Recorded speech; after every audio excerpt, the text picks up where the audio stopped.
everybody. Welcome to this brand new live episode of the Jedi Way. Wait, there she is. What happened? I never know what happened. That was, I don't know. What a great start we're off to. I think it's fantastic. Absolutely.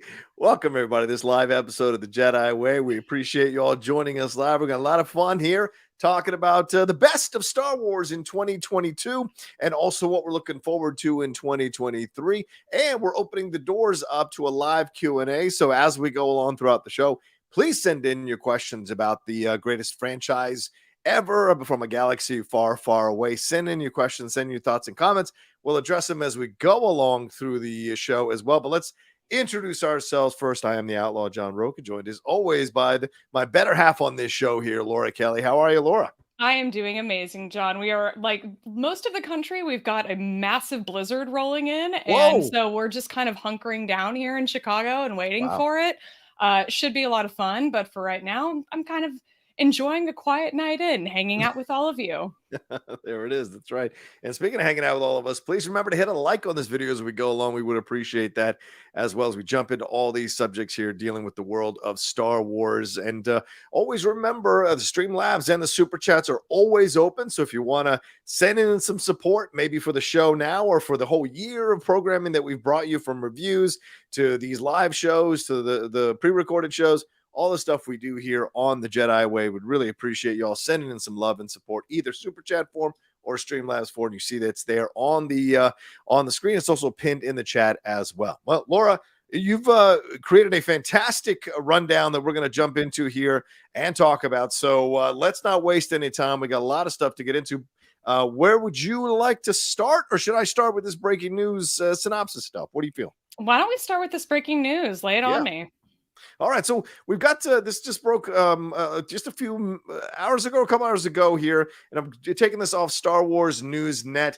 Disney has revealed a full list of Star Wars content with synopses for 2023, and that includes Star Wars The Bad Batch Season 2, which of course we know is coming within a couple of weeks here, The Mandalorian Season 3, the Star Wars The Young Jedi Adventures, Visions Volume 2, and AHSOKA as well, and the Skeleton Crew, which we will be getting into a couple of the shots from AHSOKA and Skeleton Crew a little bit later on in the show. But yeah, all of this dropped here. Laura, did you have a chance to look over these synopses, and did anything stand out to you in terms of hinting at something more that you weren't expecting with any of these shows, or would you like just want to go through these synopses and maybe take a look at them and see if there's anything that stands out? You know, we can kind of go through them maybe. I think Bad Batch is one of the first things at the top of this article here. And really, there was something sort of unusual that stood out to me here, in that it talks about how there's only been a few months that have passed since the end of season 1. And I mean, I can't remember exactly. I could have sworn at some point that we were told it was like a year or two had actually passed in that time. Like, Omega seems like a lot older in this trailer. Like, so I'm kind of surprised that this is how they're kind of selling it this year. I mean, what do you think?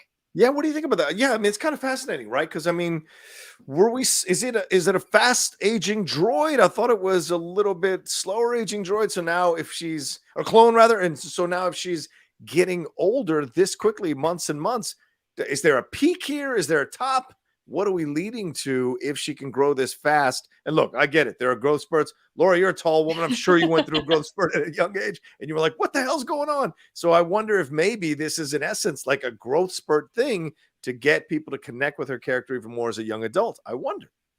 Very curious to find out exactly how this plays out. Now, I know that that screeners went out for the Bad Batch just recently. Have you gotten a chance to dive in at all yet? I mean, I know we're not supposed to. I was going to say, I'm like, we're not even allowed to talk about anything yet, but you did get them. You have started watching, yeah? Yes, there are 14 of them. We got 14 episodes, and we get them until sometime in January, right before the show drops. So I will definitely be spending my next week where I'm just chilling out at the house, finishing up those 14 episodes for sure. So, all right, let's move on to the Mandalorian here. What did you think of this Mandalorian? Journeys of the Man through Star Wars Galaxy. Once a lone bounty hunter, Din Djarin has reunited with Grogu. Meanwhile, the New Republic struggles to lead the galaxy away from its dark history. The Mandalorian will cross paths with old allies and make new enemies as he and Grogu continue their journey together. Not much here. I mean, talk about the New Republic a little bit, but other than that, it just seems pretty standard stuff. Nothing really given away here, do you think? No, there's not really any new information here. Although I think for people who didn't watch the Book of Boba Fett, there is some new information here. So I Yeah. wonder if people maybe are going to see this, or if they're going to maybe, I don't know, start doing some extra push for the Book of Boba Fett, because I really do think that there was such a large, broad audience for The Mandalorian that Yeah. may or may not have tuned in to some of these other Disney Plus series. And so I think some people are going to be a little bit confused if they only watched season 2 of Mandalorian. Now they're jumping into season 3, and all of a sudden Grogu is back. That's So a great hopefully people point. will take the time and go Yeah. back and review, or at least figure out where they need to go find this information, and we'll tune into Book of Boba Fett. But yeah, I think that was kind of the one thing that stood out here. Beyond that, this is a lot of information that we were kind of already knew about The Mandalorian, especially since we've already got a trailer for it. Absolutely. Great to know that Christopher Lloyd is coming. I mean, Christopher Lloyd, I mean, shout out to Christopher Lloyd, still doing it all these years later, showing up in all these stuff. I mean, just saw him in Nobody, saw him in other things. He's lively on Twitter. So certainly a guy who is putting his foot out again as an actor and being seen in these roles. Let's move on here to Star Wars Young Jedi Adventures. It says it's set during the High Republic era, also known as Laura Kelly's favorite era. Star Wars Young Jedi Adventures follows younglings. Whenever I hear that word, I can't think of anything but Anakin, as they study the ways of the Force and learn valuable skills needed to become Jedi: compassion, self-discipline, teamwork, patience, and friendship. It's the first full-length animated Star Wars series created for preschoolers. So I mean, business-wise, this is genius. Get them young, get them hooked Yeah. on your product young. But also, obviously, there's an interest in this. I know my nephew at 4 years old was already somewhat aware of Star Wars. So creating something for younger kids to watch and get into and understand the tenets of the franchise is kind of smart. Agreed. And it's kind of funny because I didn't actually even include this in like our list of coming in 2023 things that we can talk about, Yeah, because I'm just like, oh, this is for kids. I'm not going to watch this, despite the fact that it is the High Republic, which, as you said, is my favorite era. It's my favorite thing happening in Star Wars by yeah. far and away at the moment. This is just not aimed at me, and I know that it's not aimed at me because it says so right there. Aimed at preschoolers. And that is not me, and I do not live with any preschoolers, so I'm probably going to be skipping this one. I look forward to hearing some posts and maybe reading some things about it from people who do take the time to watch it. Yeah, I want to see some 10-year-olds review this. Like, I really want to see 10-year-olds on YouTube reviewing this. I wonder if I can talk Yeah. my nephew into doing this with me. That'd be a lot of fun. Aw. Let's move on. Star Wars Visions Volume 2. This is one I'm really looking forward to. Laura says it's an animated anthology series. Of course, we know that from the first season, featuring celebratory expressions of Star Wars storytelling. 7 Japanese anime studios brought their unique talents and perspective to Star Wars Visions Volume 1. Launching in 2023, Volume 2 will feature stories from creative teams from Chile, France, Japan, India, Ireland, Spain, South Africa, South Korea, the UK, and the US to showcase the incredible animation happening across each country and culture through the mythos of Star Wars. So almost nothing about any of the stories we're going to get, but certainly listing all the different countries and different styles of animation now. So I think it's going to go, obviously it feels like it's going to jump past anime, and we'll start to see each country's specific animation style come through in their approach to these stories. So that's kind of a great way, in my opinion, to expand the breadth of Visions beyond just the Japanese anime connections here to other countries' interpretations of Star Wars in animation.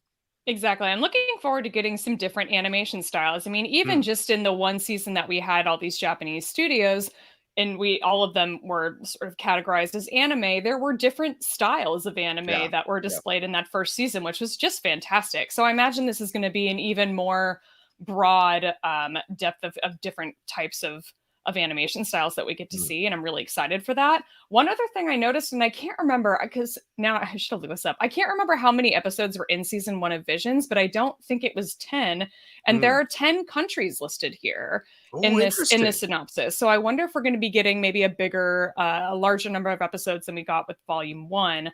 Question. And even or maybe they're just like collaborating. Maybe I don't know, Ireland and UK are considered one Mm. studio, but they're this will be interesting to see. I think I really enjoyed Visions. I know Yeah, you really enjoyed Visions too, yeah. so I'm very much looking forward to more content, especially the kind of content like the High Republic that doesn't really connect to the Skywalker saga. It doesn't really connect to this sort of core era that we tend to sort of spend a lot of time in Star Mm. Wars. It's fun to sort of step away from that, I think, for a while. Yeah, there were 9 episodes in the first season, so Okay. 10 as you listed here. So it could be very interesting to see if we're going to get an expansion of the Star Wars Visions universe here by having more countries involved and more episodes for sure. Let's see. Ahsoka is, and that's coming in spring of 2023, which they announced at Star Wars Celebration. Ahsoka, which is the one a lot of people are really looking forward to. There's almost nothing in this synopsis, Laura. Set after the fall of the Empire, Star Wars Ahsoka follows the former Jedi Knight Ahsoka Tano as she investigates an emerging threat to a vulnerable galaxy. That's about as general as you can get with a synopsis. So anything to take out of this at all? And do you think they purposely kept it this dry so that no one could read into things? I think they are keeping it vague on purpose. I think they're trying to kind of keep some things under wrap. I actually think that that's great. I would love to be able to come into this show, or at least go into like the next trailer that we get, not having a ton of information. I would like to be surprised. At this point, we haven't even had confirmation of who's playing Harrison Dula, who we spotted in the trailer at Star Wars Celebration. All of these rumors are saying Mary Elizabeth Winstead. It's probably true that it's going to be her playing it, but the fact that it hasn't been confirmed by anyone, when all of these other cast announcements like end up getting leaked before they can actually be announced officially by Lucasfilm, they're keeping some stuff under wraps, and I'm pretty happy about that. I just am looking forward to being a little bit surprised when we do finally get an actual trailer that everybody gets to see, and not just the version that we saw at Celebration that then got videoed and bootlegged all over the internet for a short amount of time. Like, show it to me in all of its glory in HD. It'll just be, I'm very much looking forward to it. Yeah. As you said, the cast including Mary Elizabeth Winstead, Ray Stevenson, Matthew Lamb, Iman Esfandi as Ezra Bridger, which was announced as well, and Hayden Christensen coming back to be a part of Star Wars as Anakin Skywalker / Darth Vader. Peter Ramsey, who is the Spider-Man into the Spider-Verse co-director, will be directing at least one of the episodes, and Filoni is going to direct a majority of the episodes. And he promised that the Ghost crew would be reuniting in live action during the Star Wars Celebration panel. So is that the Ghost crew that's left? I guess, right? Because we don't have. Will we get a Freddie Prinze cameo? Oh, I know. I keep pushing for that. I'm sorry. Anyway. Yeah, no, I know we're not going to get him, because I feel like he just did an interview recently that I saw where he was just like, yeah, you'll probably get a live action Kanan at some point. It won't be me. And I'm like, yeah, that's fair, I think, actually, which is, it's too bad, but not unexpected. Yeah, for sure. Skeleton Crew, I think, is the last one here. Star Wars Skeleton Crew, set in the New Republic era, is about a group of kids lost in the Star Wars galaxy trying to find their way home. I did, for lack of a better term, found some connections here to what we saw recently with, was it Prodigy? I forget the name of the Star Trek one that they had with the kids, and Kate Mulgrew was like navigating. So you see some similarities in their approach here with this, but we see in details about the series are being kept out in the Outer Rim. That's right. But reports indicate that Kiriana Crater and Ravi Cabot-Conyers will play 2 of the 4 kids. It's been in production in LA and is either wrapped now or is about to wrap. And we just got a picture of Jude Law through the video that they'd show Disney Plus, that 30-second What's Coming in 2023 video. We saw a shot of Jude Law there. Looks like there's a little bit going on with him in terms of being underground, a little bit of espionage vibe to it. John Watts is directing the series. But also, I was reading in another article that they're saying there might be there might be somewhat a Canto Bite-esque episode coming in one of the episodes here in Skeleton Crew. So, what do you take away from the synopsis or any of this stuff here for this? Again, with this one, not a whole lot to take away from it. I haven't heard any of that about the Star Trek series, but I think with this show, this is another one that they seem to be kind of keeping it under wraps, I think, a lot better than some of these other series. I mean, they're obviously filming a lot of things at one time at different studios, and the team that they have working here is doing a really good job of keeping things under wrap. There's just not a whole lot that's come out about this. We have heard, I think, a little bit about how this show and potentially Ahsoka, there's been some rumors that it's going to be taking place a little bit in something that's not wild space or the Outer Rim. It's like something new. It's like a new region of space we haven't explored before. So I'll be really curious to see if those two things do end up connecting in the 2 different series, and then exactly what that means. I mean, that's very vague, and we kind of have some idea of what the galaxy looks like. Every single reference book I've ever gotten for Schmodown studying has included like a picture of where the core, and then the mid rim, and then the outer rim, and then wild space, and it's never gone beyond that. So TBD. Well, we shall see. And they also highlight that, of course, Andor is in production for season 2, and The Acolyte is in production, which we covered on our last show. And apparently, Star Wars: A Droid Story is still somewhat in the mix here at some point, but we don't know yet what's going to happen with that for sure. But we shall see, because Star Wars Celebration is only months away as we're looking at it. We could literally see it coming down the road. It is not that far away at all. What is it, 90 days or 100 days away, 120 days away? It is around the corner for sure for us to go and see that as well. All right, let's move on, Laura. Let's talk about what you've got lined up here. Let's talk about what's best of Star Wars 2022. We'll kind of circle back and maybe talk about some of the things that are coming in 2023. We'll dive Yeah. more into that. But I wanted to talk a little bit, like, let's reflect a little bit on all of the great stuff that we got in 2022. Maybe talk about some of our favorites and yeah, just fire away. Is there anything that you want to start with? Do you have, like, on this list, number one right off the bat, you're like, that was my favorite? I think it's There he nothing. I is. mean, you knew this was coming. I did know. Absolutely. Yeah. I mean, I'm just going to leave this up on the screen because just the wealth of rich characters that we got in this show.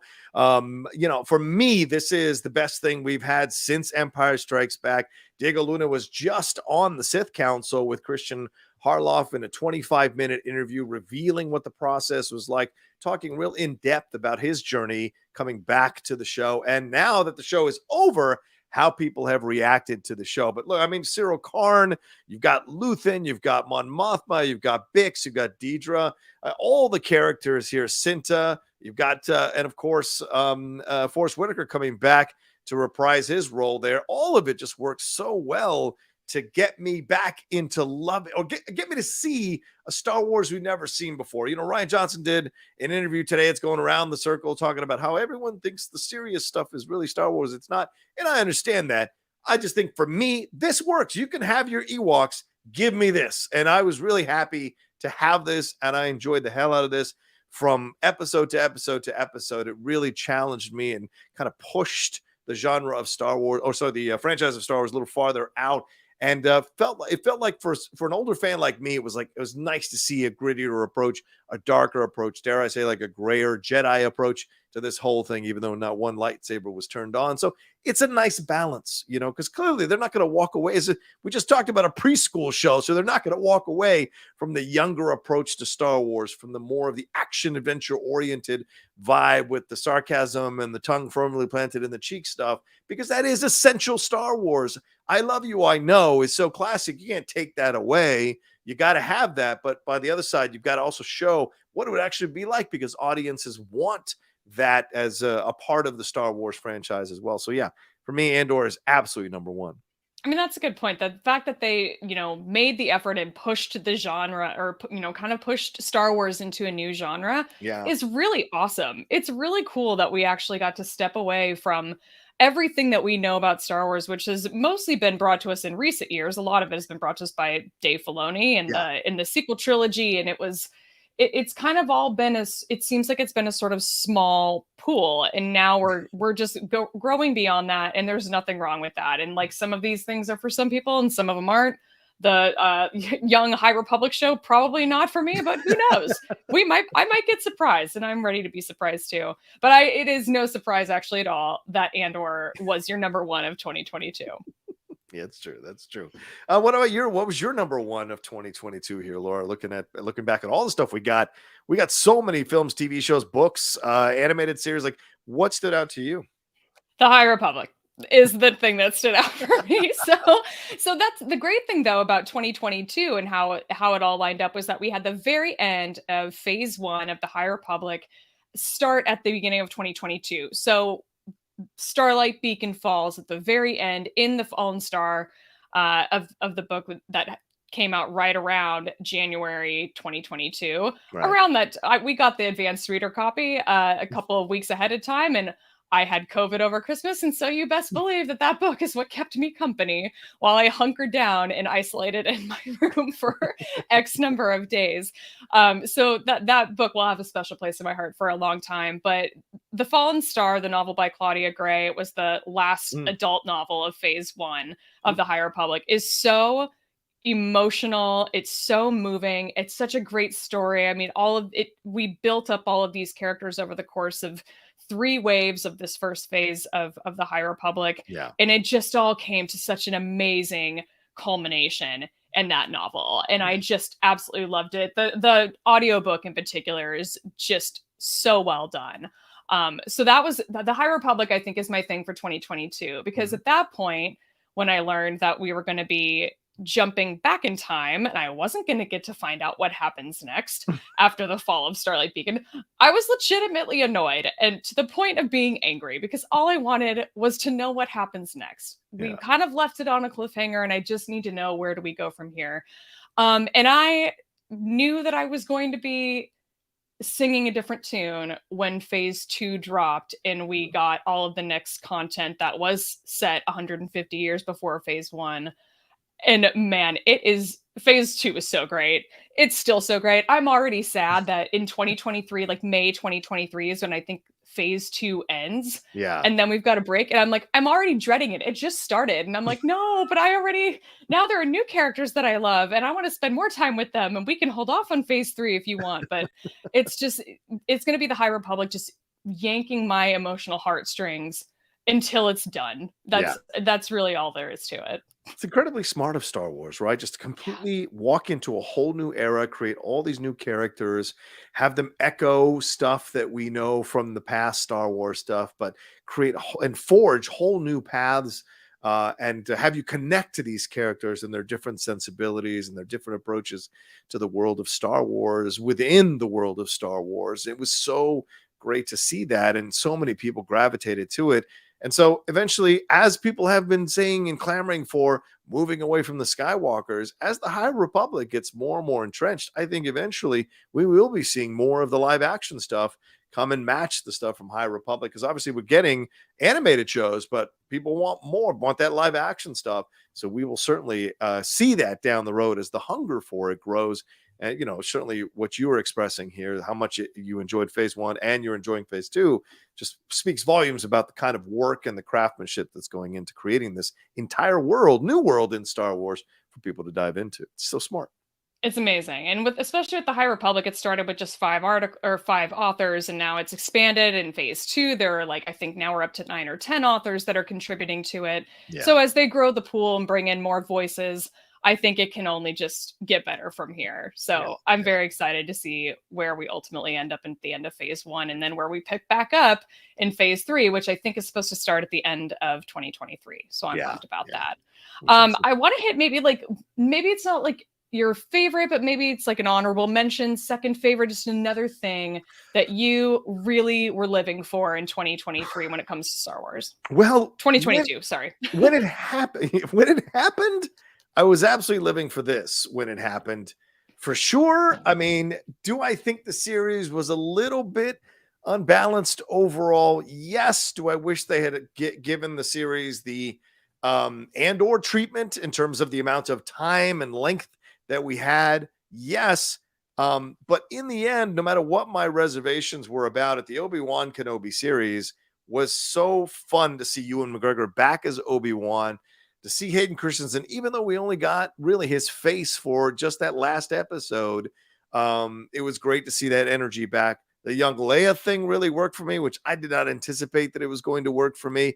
And yes, where there's some comedic moments and maybe didn't hit the right beats for me, where it was a sort of kind of moved along kind of quickly, and did we not have time to connect with these characters? Like, why was Kamel and Johnny in there? How did Moses Ingram escape so quickly? Why wasn't she killed? Yes, there were questions about all of this, but I think it was great to have Ewan McGregor back as Obi-Wan Kenobi, and really that was the whole point of it. And then, you know, sparking that documentary about the making of, which was even richer to explore emotionally for me, I thought was a great companion piece to this series. So yeah, the series didn't quite 100% make it, but overall, I really enjoyed having these characters back and knowing that Hayden's coming back for Ahsoka, and we'll see what happens with Obi-Wan down the road with Ewan McGregor. So the fact that he kept the door was open and they walked through it, regardless of the results, I thought was really great to experience this year in Star Wars. I enjoyed the Obi-Wan series, I think, more than the average viewer did. And for me, that was mostly due to, I mean, Obi-Wan being back on screen. It was a great story with him and young Leia, but I just really latched on to Reva.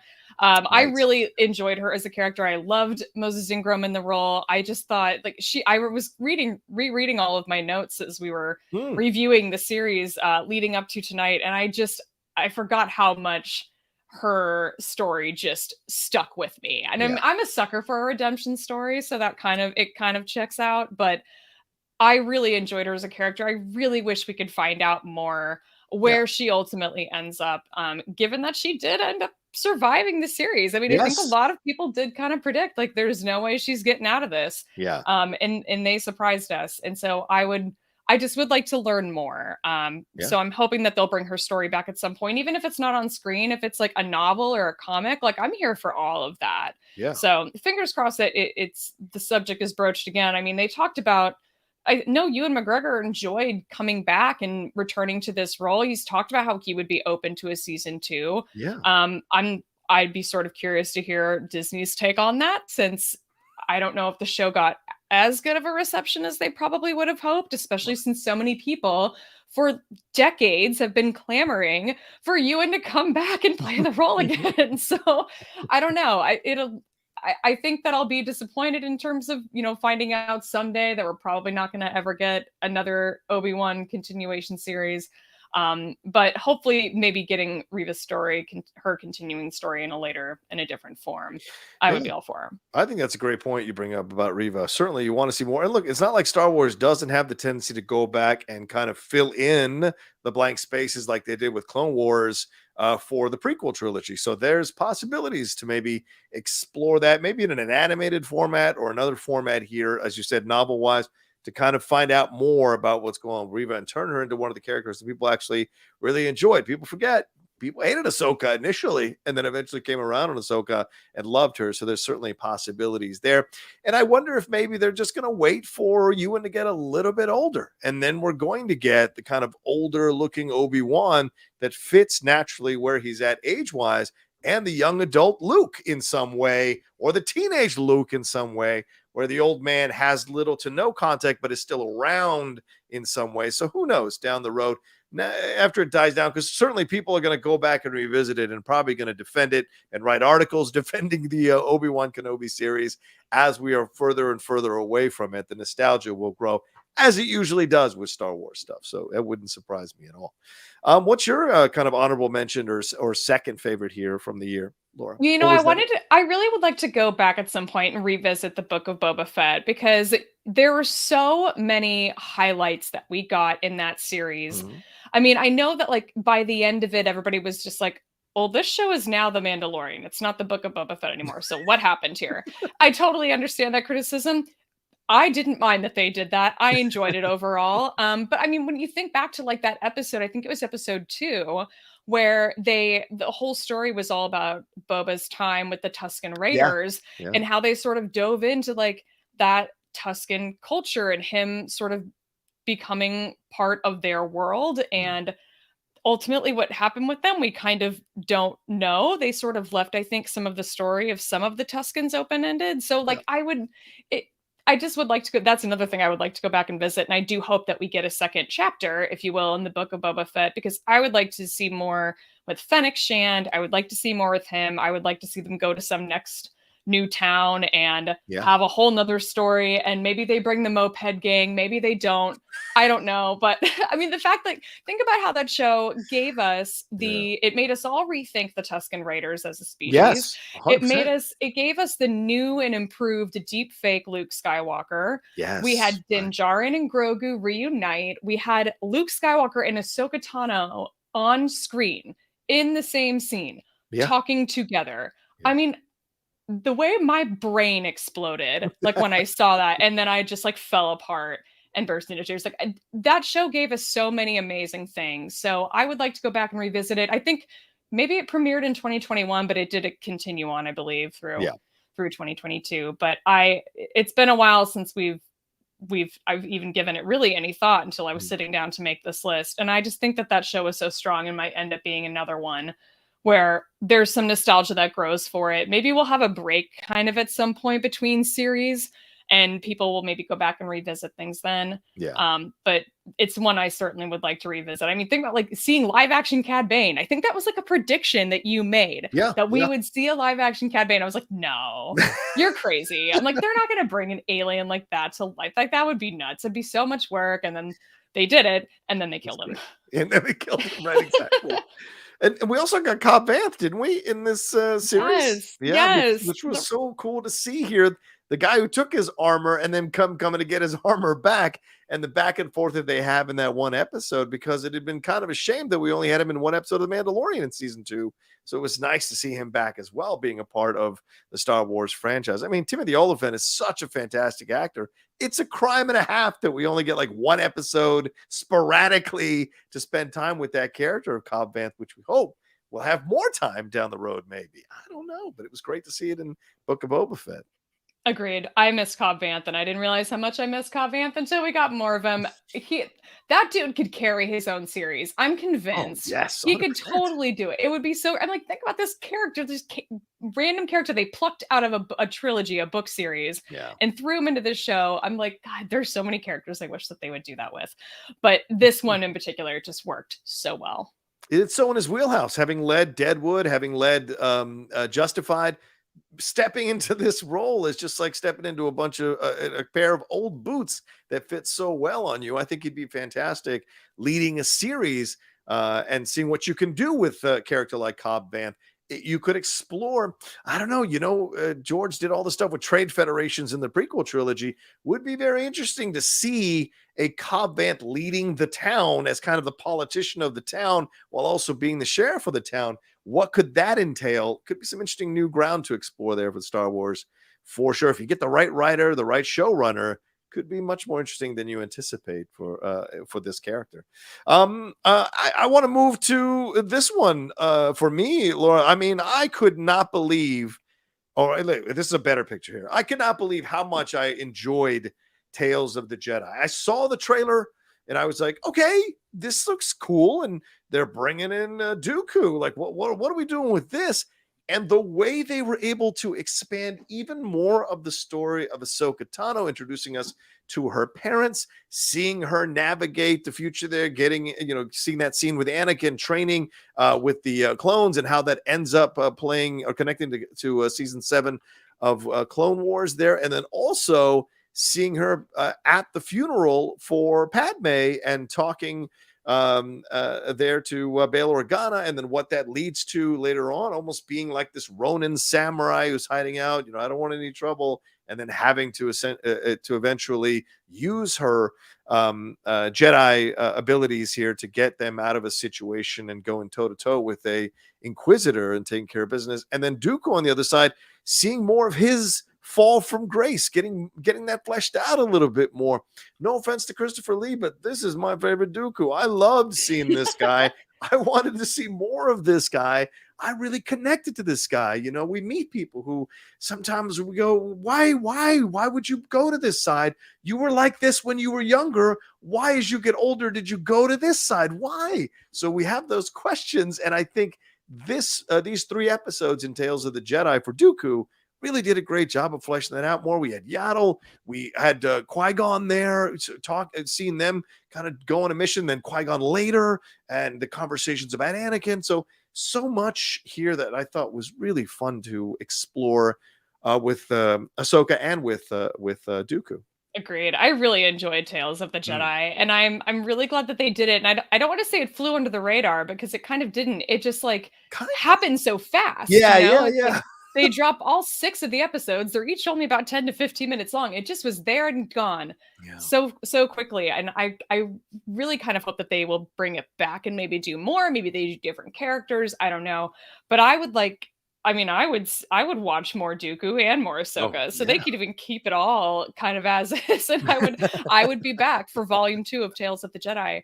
But you're right. I think getting to see some more of like Ahsoka's backstory. I mean, this character who's so beloved already in the franchise, and we've seen so many different phases of her life. To get to go back even further and really see her origins was so exciting. And just expanding on Dooku, I mean, Mm. that's such, I think, a great opportunity when it comes to characters you want to just pluck from the canon and dive into a little bit further.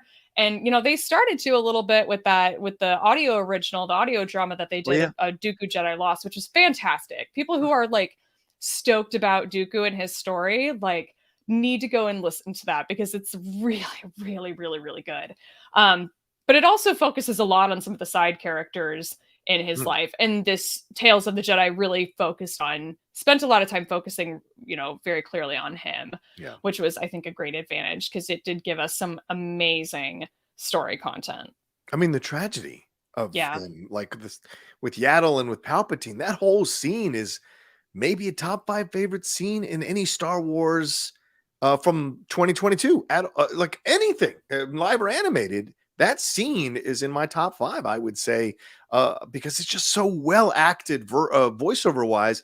And then seeing the progression of this, Yaddle trying desperately to call him back from the darkness, him being, kind of not, he's on the fence a little bit, then eventually makes his decision under Palpatine's watch. And it's just heartbreaking to see that all happen inside the teeth of a hanger, which is just kind of crazy as well. So, yeah, I'm with you. I hope we get more as we go along.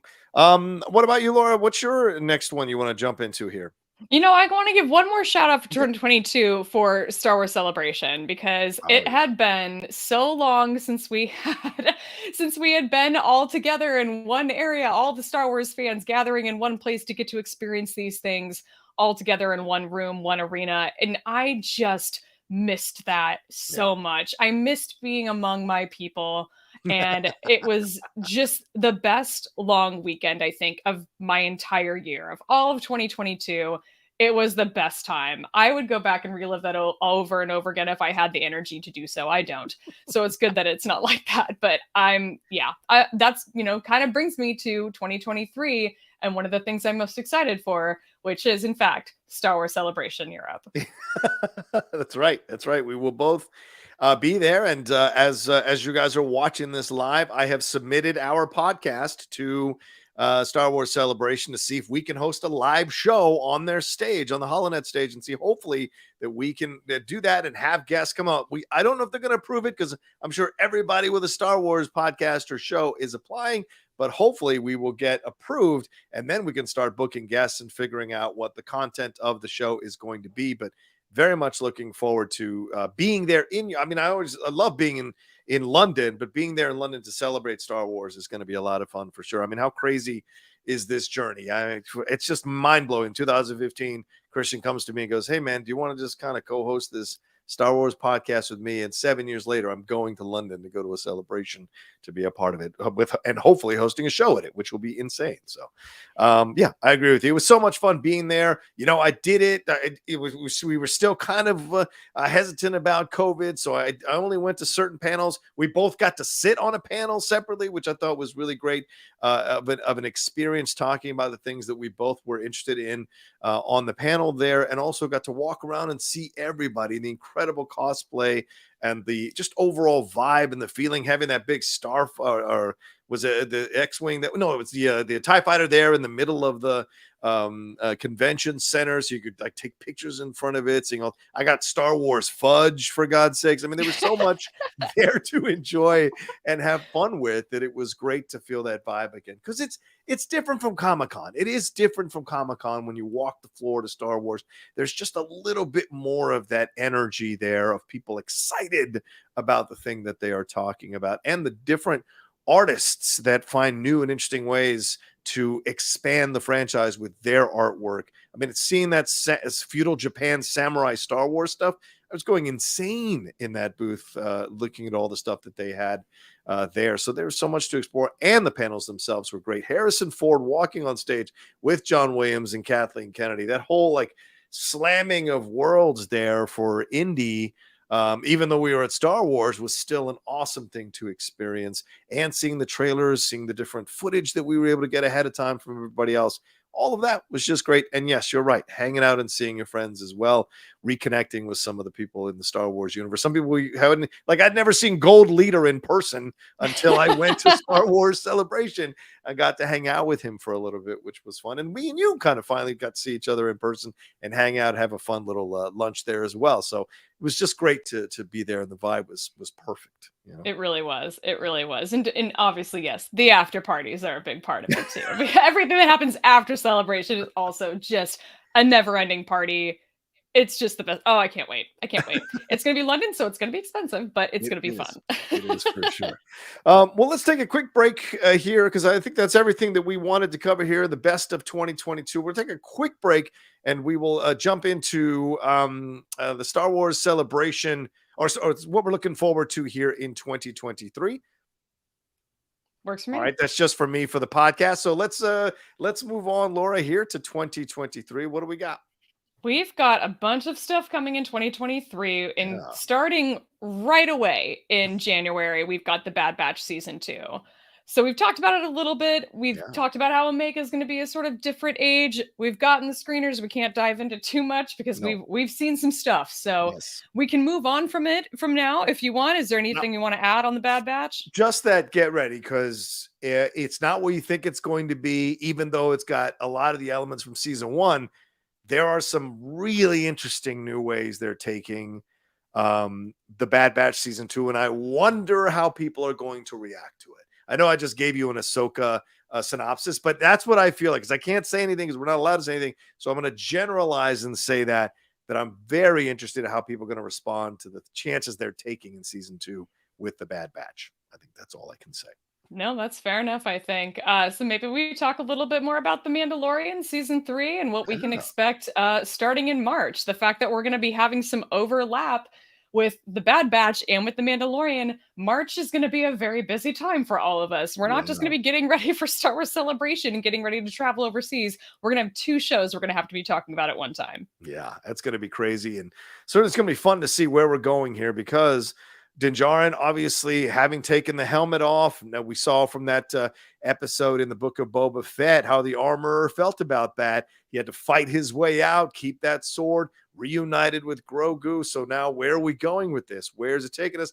Bo-Katan's going to be a part of this thing. Now, how is that going to play out, man? How is Mandalore going to be a part of this?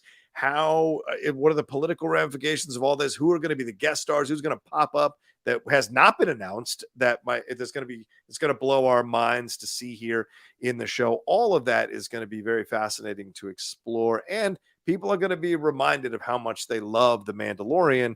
And while Andor is getting a lot of the attention now, eventually Mandalorian is going to come stomping back into the room going, hey guys, don't forget about me. So that's going to be fun to see for sure.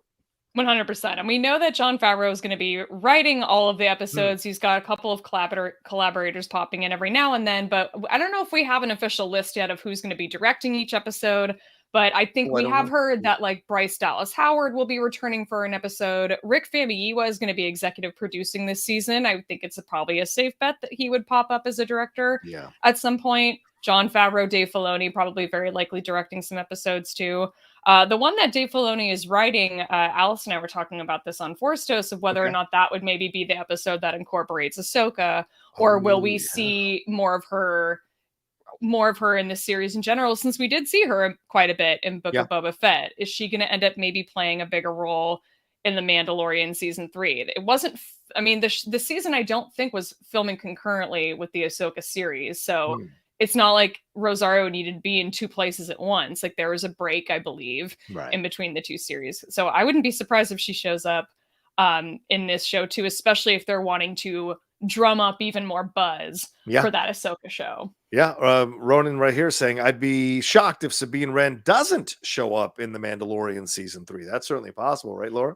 Oh, that would be really cool. I would be really down for that. I would also be, it would almost be kind of cool if they would have like a ghost episode. Maybe that's Dave Filoni's episode. Again, we're having to they're going to be trying to drum up buzz for Ahsoka at some point. Not sure when that series is going to premiere. I think summer, fall, something is probably a safe bet, but there's so many things that they've done to sort of push Ahsoka's story. We had Tales of the Jedi. We had Clone Wars season 7 brought her back. She had popped up in Book of Boba Fett. She's kind of just being placed everywhere. There's all of these, little categories on Disney Plus of like essential Ahsoka episodes. It's all kind of good to know. So I'm sure that that's going to kick into higher gear even more the closer we get to the release of that new series. Yeah, 100%, 100%.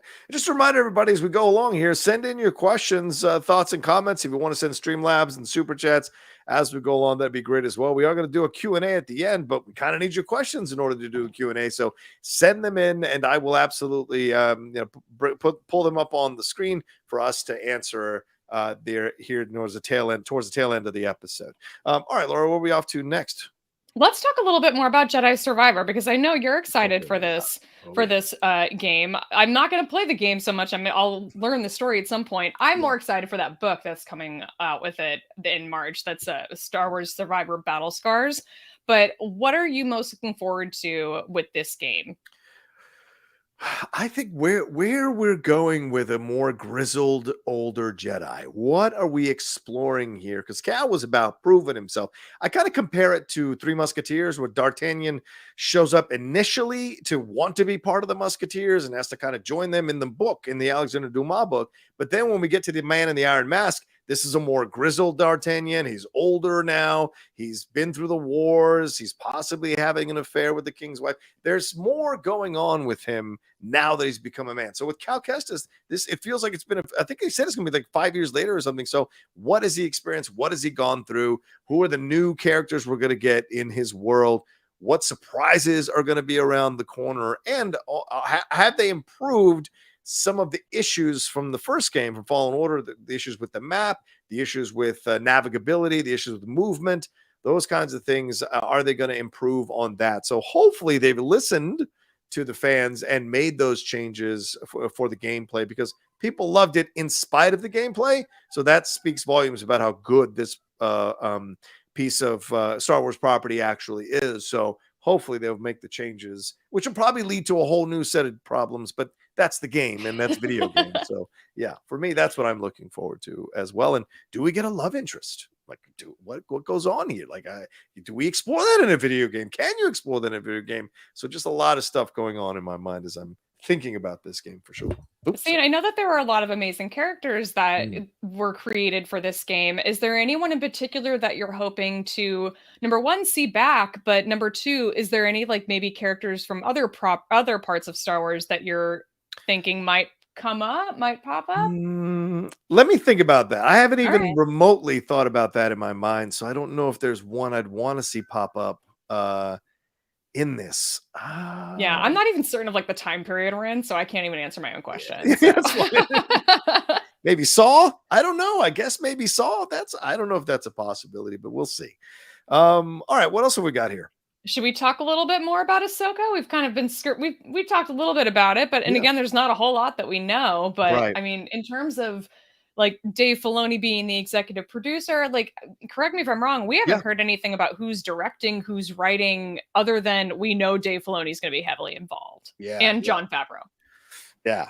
I mean, I think to me, I'm just gonna, after getting her showing up for these one-off episodes, seeing her in Tales of the Jedi, they're clearly moving her towards the center of the franchise. To me, I liken it to Harley Quinn in the DC universe, right? When Harley Quinn was created in the animated series, the Batman animated series, I don't think anybody could have predicted how much people would have gravitated to her. And now people talk about her in the same levels with with Batman, Superman, the Joker. She is on that level. And I think Ahsoka has ascended to that level of Luke and Leia and Han and all those classic characters because of how the Star Wars franchise has really kind of invested in the Ahsoka stock and put out multiple things of content or multiple projects here that are center or feature Ahsoka. So for me, that's what I'm going to see here. And Rosario Dawson now in her own series gets to really navigate the arc of Ahsoka through these episodes and put some interesting new life and layers and levels to her stuff? Are we going to get flashbacks? Are we going to see her as a baby live action with her mom, with her parents, now that we've had them introduced in Tales of the Jedi? What are we going to get? And how are they going to come together, her and Sabine, to go get Ezra? And what's that situation going to be like? And are we going to get Thrawn? Are we going to see a live action Thrawn? What's that moment going to be like? So there's so much going on in my mind when I think about this. Oh, and Harrison Dula as well, seeing her live action. How much badassery are we going to get from her live action? Are you going to get enough? Because I can see Laura Kelly going, we only got 15 minutes total in the whole series. I want more. So are we going to get, is there room to navigate all of this? Because it's called Ahsoka. It is not called the Ghost Crew. So will we get enough of the Ghost Crew to satisfy those fans of Rebels? I don't know. We probably won't, but it's okay. A little bit goes a long way. I'm going to be grateful for whatever I get. But yes, I will also be shouting for more from the rooftops. Definitely. I think, there has been confirmation that we're going to get flashbacks because that's the context that we're going to get. I think Christensen is Anakin. And there's been rumors that one of the actresses who played, I think, young Lyanna from not Game of Thrones, House of the Dragon, is going to be playing younger Ahsoka, which I hope is true. I don't know if that's been who's been spreading that or who started that, or who released that information, but I keep hearing it, which makes me think that it must be happening. Wait, do you think Lyanna Mormont? Is that what you're saying? The actress from Last of Us? No. It's one of it's from House of the Dragon. It's I cannot remember Millie Alcock? Millie Alcock? The blonde? No. Okay. No. It's one of the actresses, one of the darker skin actresses, and I just cannot remember the character's name even right now because it was hard for me to remember anybody's name in that show. So forgive me. But I've heard that we're getting flashbacks in that sense, so I'm excited for that. But the fact that we've heard rumors of Thrawn being cast as by different actors, I really am still holding out hope that it's going to be Lars Mikkelsen in the live action role, who voiced the character in the animated version. He was so good. And then in the audiobooks of the Thrawn books, Mark Thompson is basically doing Lars Mikkelsen's voice. Yeah. And I just think that if they put anybody else in that role, I'm just going to be so disappointed. So I'm sincerely hoping that it will be Lars Mikkelsen. There's also the actor Ray Stevenson has been cast in the Ahsoka show, and we don't know anything about who he's playing. I love Ray. He's such a good actor. Yes. From Rome on, I've been a fan of Ray Stevenson, but he hasn't quite got hooked into it. He was part of the people with Thor, part of his friends, but he was the Punisher, never quite found his way into another franchise. So it would be great to have Ray become this piece of the Star Wars franchise that people enjoy. So I hope it's not a one and done character. I hope that it's a character that kind of persists throughout. So it'll be so interesting to see what he does on the show. Exactly. And somebody grabbed it in the chat. Lyanna Valerian, that was the character I was trying to think of. Okay. One of the actresses who was playing her has supposedly been cast as a young Ahsoka in this series. So we'll see. We'll see if that one pans out. Oh, okay. Yeah. She was so powerful in the show in House of the Dragon. So, oh man, she's going to be badass as a young Ahsoka. That makes so much sense. To cast her as well.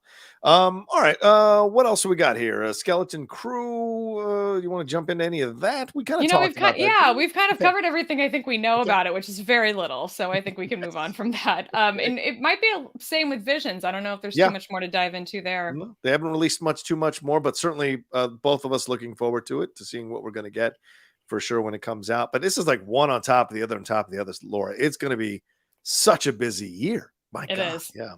It is. And, the release date thing, the fact that we kind of have, at least now, I feel like we have most of the first half of the year. We kind of know most spring what we're going to be getting in 2023. Yeah. I'm hoping that they'll sort of nail down some of these release dates here soon and then not change them. Because, the Bad Batch, I think that show changed 3 times its release date or got delayed at one point. It would be nice if we could get these release dates and then stick with them. I know that stuff happens and things change and it's whatever. That's the game. But I really do hope that we can hopefully have a concrete idea soon of what we can expect in the latter half of 2023 and exactly when. if for no other reason but to be able to plan these review shows out, for God's sakes, because there's so much to be covering and taking a look at in Star Wars as well. Do you want to get into anything else as we look in 2023? I see you wrote here books and comic books. Anything that you want to kind of preview or talk about? I don't know too much about this, so this is all you.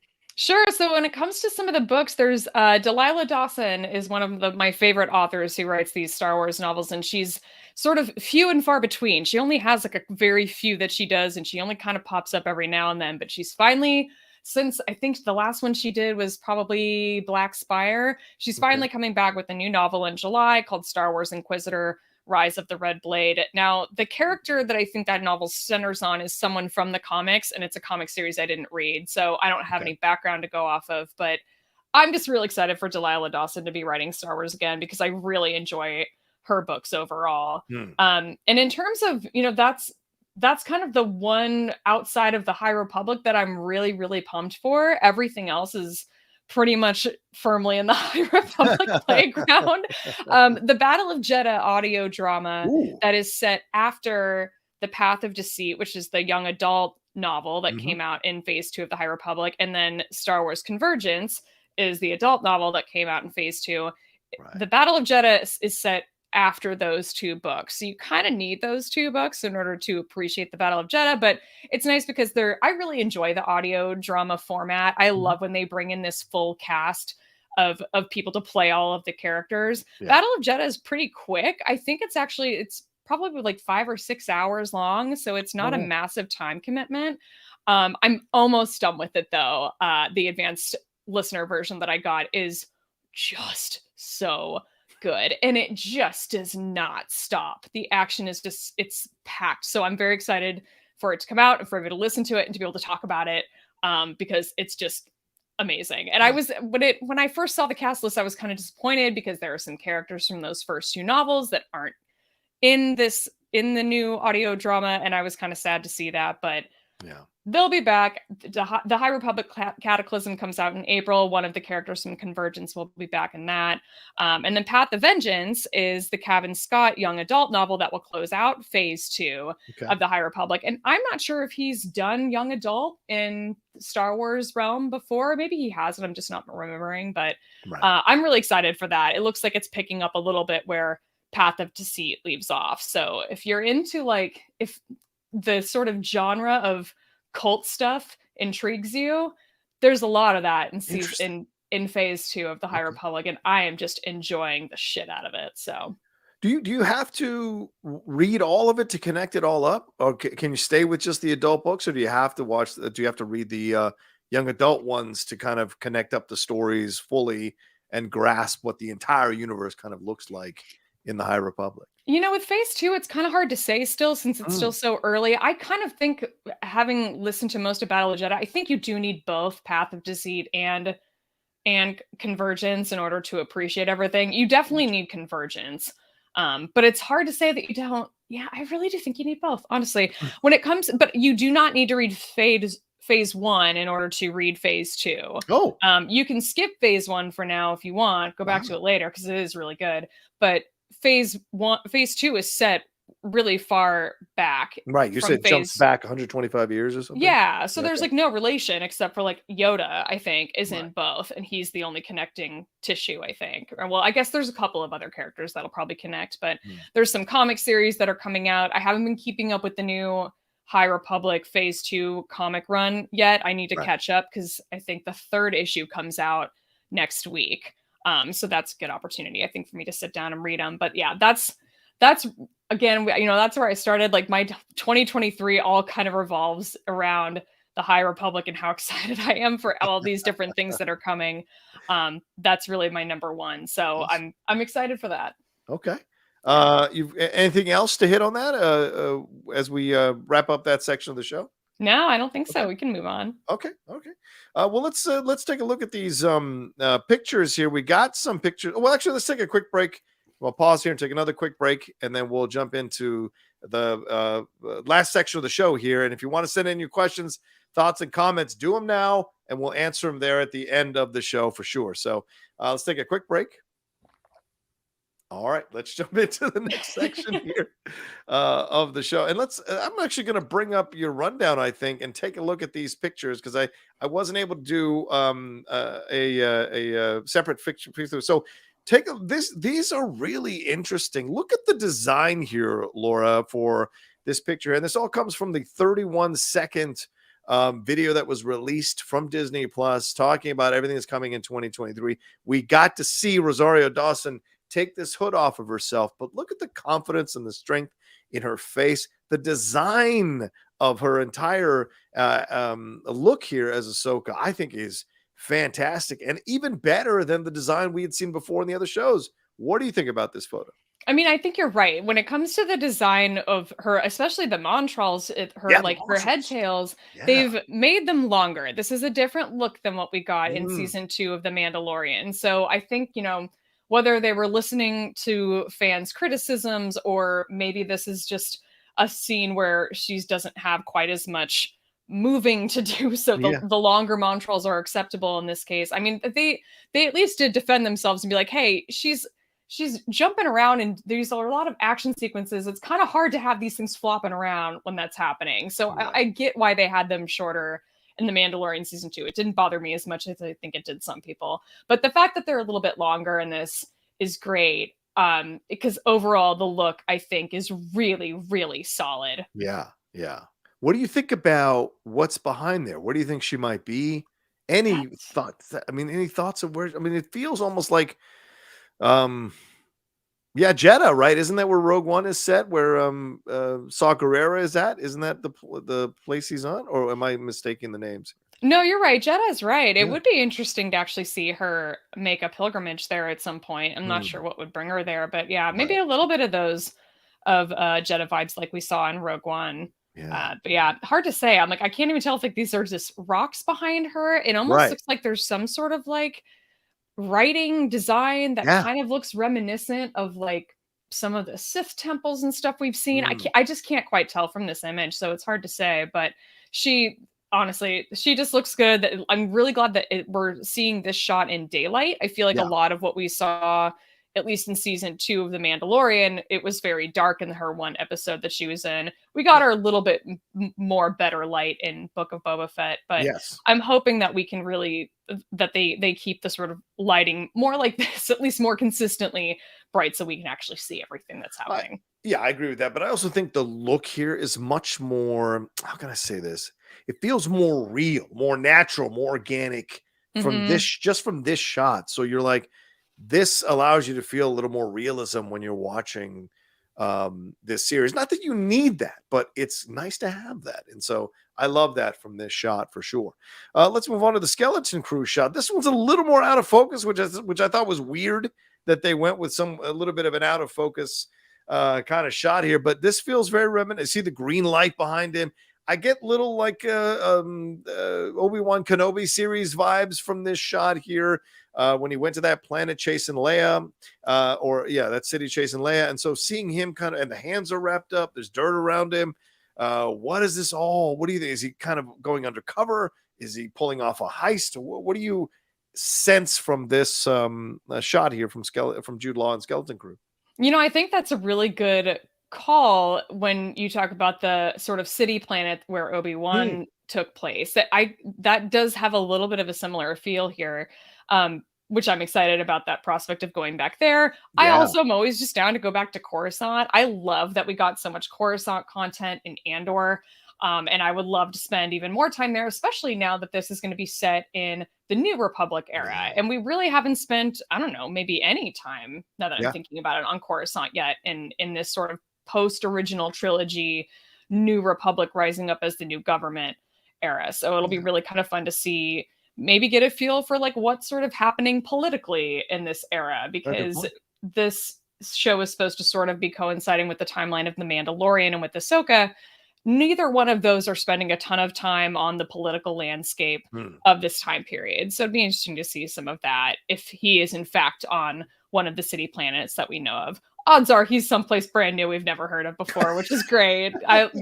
We love an ever expanding galaxy. It's true. We love that for Star Wars. So it'll be fun to see. But yeah, the fact that he seems to be either hiding or running from somebody or in disguise, like Yeah. is very exciting. I mean, I wish we had more information about the show, because I'd love to know what his deal is, or even what his character's name is. But it looks great, and it Yeah. was a very quick clip that it was included in, I think, a Facebook ad, because this, even whatever the Disney Plus released in ads, I think, in to the public, it didn't include this one clip from Yeah. Skeleton Crew. Yeah. This was from somewhere else.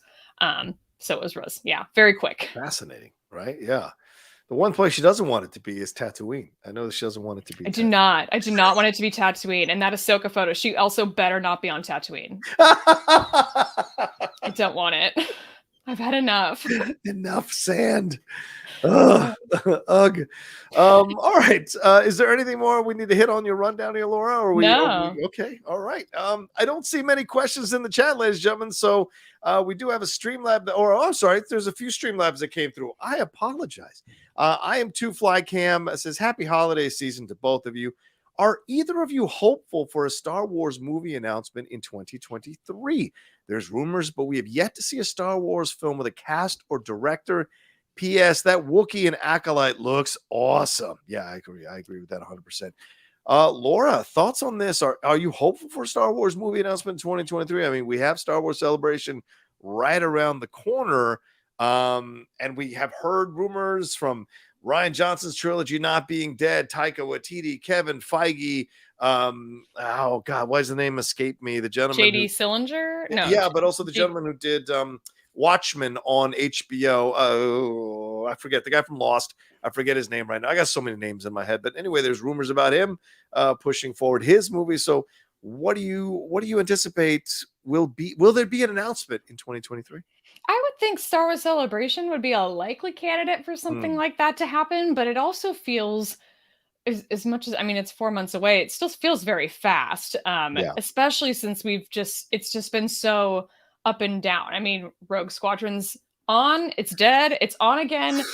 Patty Jenkins is just up in the air with everything. I mean, I don't know. So it's hard to, it's really hard to, Damon Lindelof, is that who you were thinking? Yes, Damon Lindelof. Yeah, that's it. Sorry. Thank you, Ronan. Thank you, Ronan. Yeah, that's one of those things that I think it's likely candidate to be the announcement at Star Wars Celebration. But Star Wars is doing great on Disney Plus with just these series, It's like we don't need the movie, although I'm sure Star Wars would love to be able to like make some of that box office money. Like I imagine maybe they're probably missing some of that. But I don't know, 2023 to be able to get an announcement for something that might come out in like 2025, it'd be great to find out, but I wouldn't be surprised if it doesn't happen in Celebration, if it's maybe something that's they can finally nail down the development schedule and get something sort of finalized later in the year.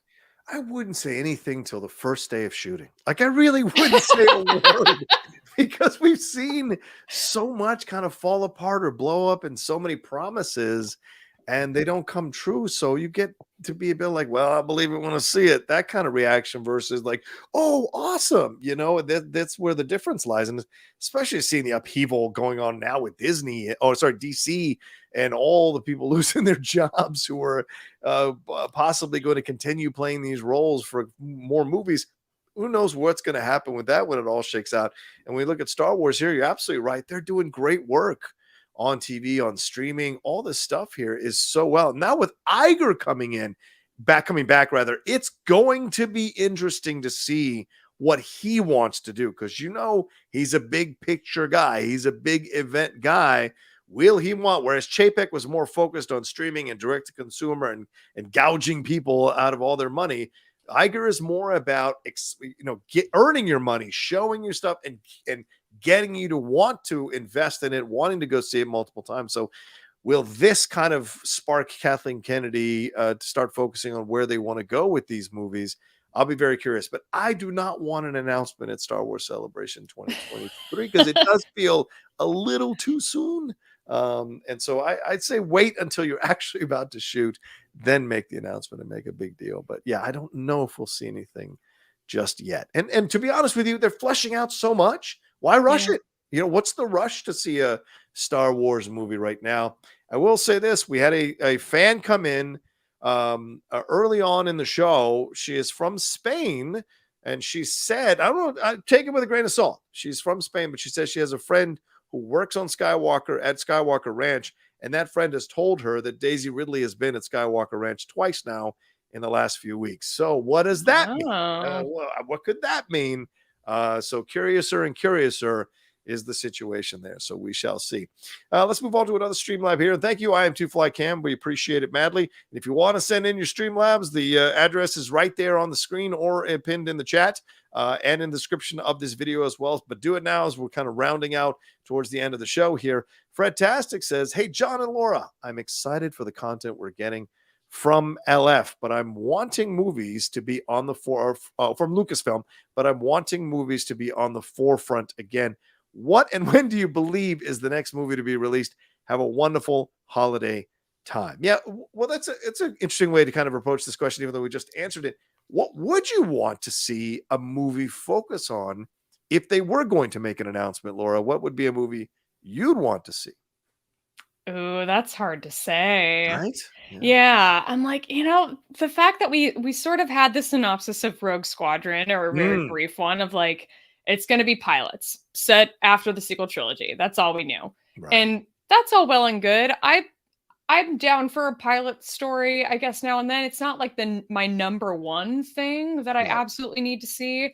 I mean, I'm all about the like weird Force stuff that we tend to get mostly in animated series. So it would be fun to see some more of that, I guess, back on the big screen for me. And if we ever get Rian Johnson back to be able to come back and do his Star Wars trilogy, I mean, I thought some of the way he handled weird Force stuff in The Last Jedi, I thought was so great. And so if that were to be like the focus of his film, if he were to ever come back, or any Star Wars film, regardless of who directs it, I'm totally down to clown in that sense of things. And then obviously seeing the High Republic in live action is like one of those things that I will always dream about. I just don't ever anticipate seeing. But it really would be incredible to get to see it, if only to be able to like see all those authors' names like show up in the credits. It's like, I love that for them. I love the idea that they would get credit for something massive like that as like this huge reward for all of this work they put in to, basically being the architects of that time period. So that would be great. I'm obviously going to be down for High Republic in any form they give it to me in, as long as it's not aimed at preschoolers. It occurs to me two things. One would be, well, what kind of movie would you want? I mean, Rogue Squadron needs to happen in some way, shape, or form. I read Patty Jenkins' statement. I did a video on it, just kind of broke it down, analyzed it. To me, I think this is a little bit of Patty, and as any Hollywood person would do, male or female or any director, a little bit of brand saving, a little bit of telling her point of view, which she has every right to do.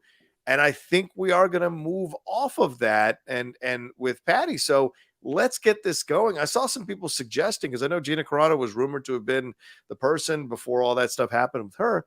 But there's rumors about Cobb Vanth, maybe the one that leads Rogue Squadron. That could be a really interesting thing if you could make that work in a way, Laura, satisfying our desire to see more of Cobb Vanth, but then seeing him in this kind of prism would be really interesting to see in the Star Wars universe. So I'd be down with that. Little space cowboy action in ships would be so cool to see in Star Wars. So it's possible. He's already like a sheriff or a deputy there in that town. So why that transfers over there possibly into Rogue Squadron. The other thought I had is Iger is back. Kathleen Kennedy is here. Steven Spielberg has never directed a Star Wars film. And I think if you're going to make a splash, and Steven is, he's getting older, and people love Fabelmans. They want it to be nominated for Best Picture. I love West Side Story. He hasn't missed a beat. And so if he's on this run where he has recaptured his love and magic of movies, let's get him now. Come up with a massive story to tell and get Steven Spielberg to tell it. Even if it's a one-off movie, it could be really fascinating. Because I know this, if you go to Oscar Isaac, Daisy Ridley, and John Boyega and you say Steven Spielberg is interested in doing the beginnings of a new trilogy, I think all three of them would sign up in a heartbeat because it's Spielberg. That name carries weight. And so I think that would be a really fascinating way. It just seems to make sense. His sensibilities mirrors the Star Wars sensibilities. Lucas is his boy.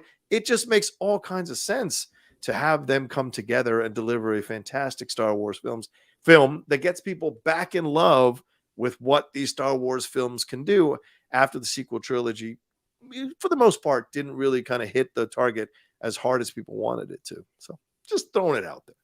I don't know. The math is mathing, as the kids say. I think it does add up that he could potentially pop up. I like that idea a lot. Me too. Anyway. All right. Ronan Unchained says, hello, John and Laura. Pumped to revisit the Bad Batch and the Mandalorian. Ahsoka, look, I need an official teaser trailer to keep me patient. I've missed the Ghost Squadron family. Once your panel does get approved, I will add it to my celebration schedule. Oh, thanks, Ronan. I appreciate that. We hope. But yes, I want to put positive energy out there. Laura, do we need a teaser trailer? Are we running out? Like, is the patience stretched thin here? Do we need to get something very soon, as Ahsoka we know is coming in the first few months of 2023? I wouldn't be surprised if we don't get anything while the Bad Batch is airing so that the focus can kind of be on that. And man, it's hard to say because when you think about how we got some footage, it started, I mean, in 3 weeks, they'd been shooting for 3 weeks at that point. They were able to throw together that content for us to see. You'd think that they'd be able to give us something in the near future. And I would think that, I mean, especially if, we've already talked about how all these stories are going to tie together. If you're going to put Din Djarin and Grogu maybe in an episode of Ahsoka, you would think you could be drumming up a little bit more buzz for The Mandalorian if they release a trailer and Grogu and Din Djarin are in it. You would think that they would probably want to do that cross promotion to sort of get more eyes on it. So I'm thinking if we're lucky, maybe we'll get something ahead of The Mandalorian, but man, it's hard to say because it'd be like showing us maybe something about how The Mandalorian season 3 ends before we've even seen it. So that seems sketchy. I don't know. I'm kind of thinking that Celebration is going to be the place to do it. And I am not in the boat of if I get the teaser, I'll be more patient.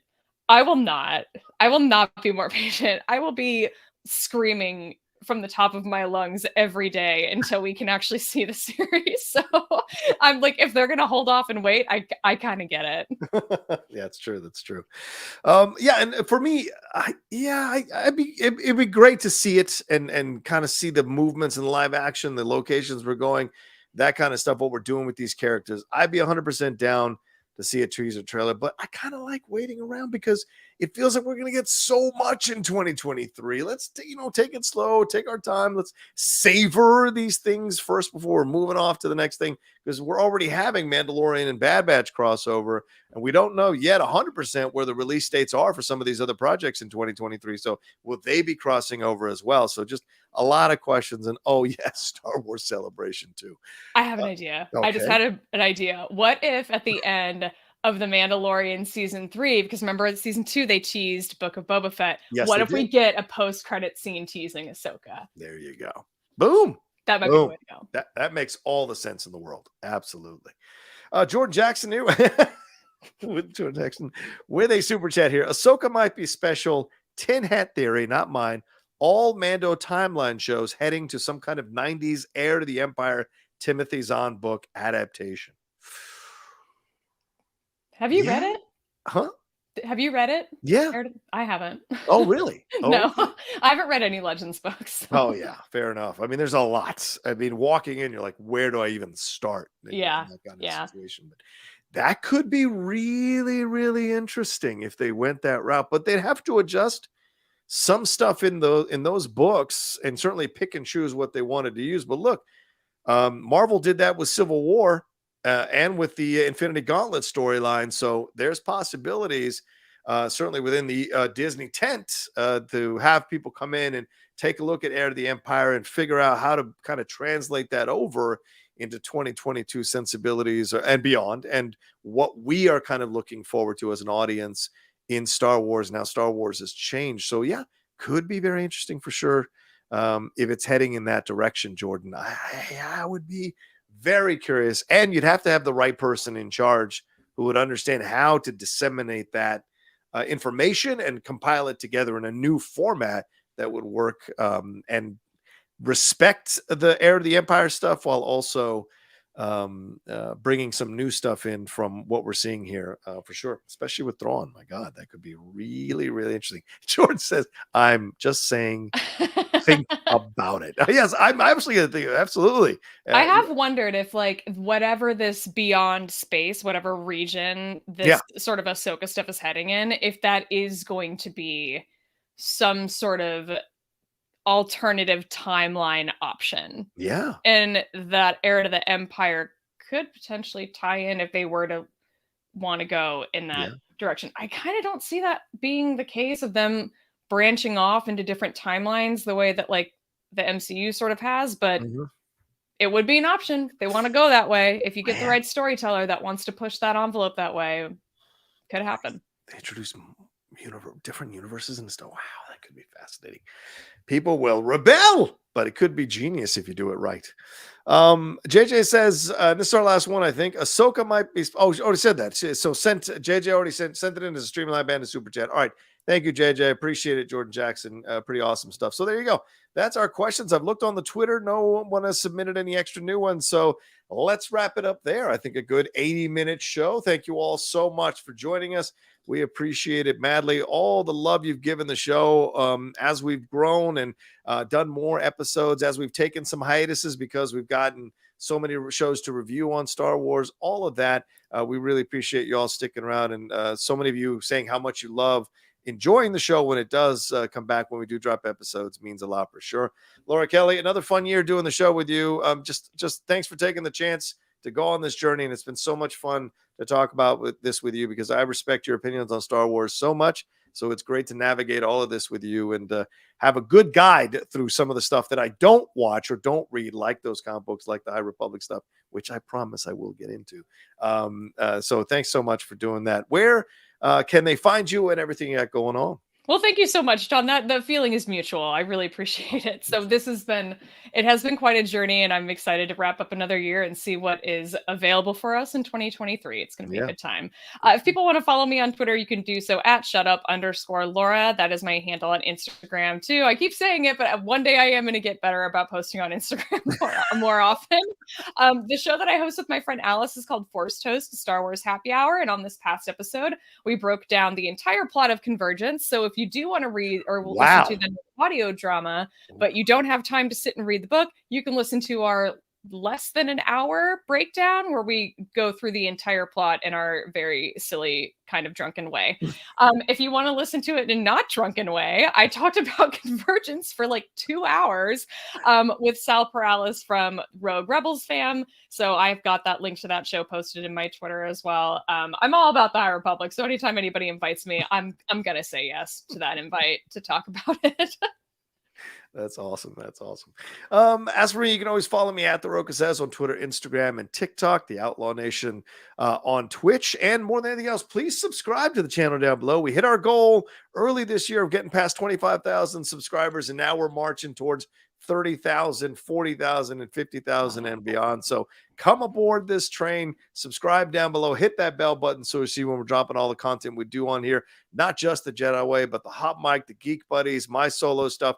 All kinds of stuff lives here, and the John and Wendy show, and there might be more coming in 2023. You know me, I never stop thinking about new ways to expand the brand and do new things with the channel. So look forward to that in 2023. So subscribe down below and hit that bell button. Please hit a like on this video, leave a comment down below. What are you looking forward to in 2023? What did you enjoy the most in 2022? Let us know down there. We do read the comments. They're fun to interact with you all. And you guys are awesome. You guys are just a great bunch of people who love watching our show, and we appreciate y'all madly. Please have a safe and happy holidays. Take care of yourself. Be well. Hey, the holidays can be tough on some people. So if you get, a little moment of mental health stuff going on for you, why don't you pop on an episode of the Jedi Way? I guarantee you will have a smile on your face by the end of listening to us or watching us on an episode here, or do whatever you need to do to kind of get yourself into a good place. Take the space you need. It's really important this time of year for sure. All right. Take care of yourselves. Be well. We love you madly. And we'll see you in 2023 with a brand new episode of the Jedi Way. And Laura, before we go, what do we have to tell them? Happy holidays, and remember, your focus determines your reality.